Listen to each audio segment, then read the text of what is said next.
ministre. La parole est à nouveau à Mme Stéphanie Rist pour le groupe La République En Marche. Merci, Monsieur le Président. Ma question s'adresse à Monsieur Jean-Yves Le Drian, ministre de l'Europe et des Affaires étrangères. Dans ce contexte de crise sanitaire, notre solidarité avec nos pays voisins européens est entière et nous savons compter sur leur soutien et appui, illustré aujourd'hui par la prise en charge de dizaines de patients français, en particulier par l'Allemagne, l'Autriche, la Suisse et le Luxembourg.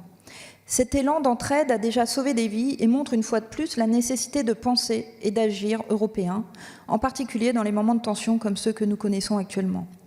Certains estiment que l'Allemagne ferait preuve de plus de résilience car elle déplore à ce jour moins de décès.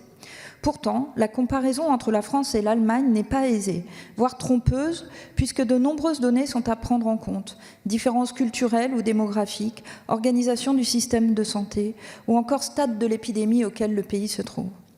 Tout ceci doit nous inciter à la prudence. Nous manquons de recul pour tirer d'éventuelles conclusions sur la gestion de crise.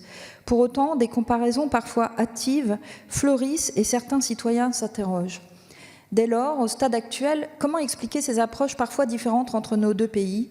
Y a-t-il certaines actions mises en œuvre par nos amis allemands qui pourraient nous inspirer dans la lutte contre ce fléau?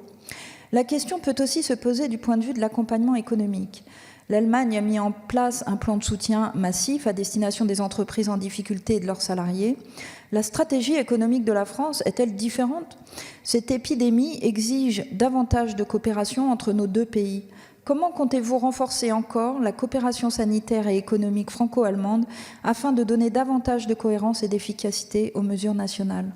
Enfin, dans le cadre de la réflexion sur les perspectives de déconfinement actuellement en cours, est-il prévu une coordination des actions à l'échelle européenne? Je vous remercie.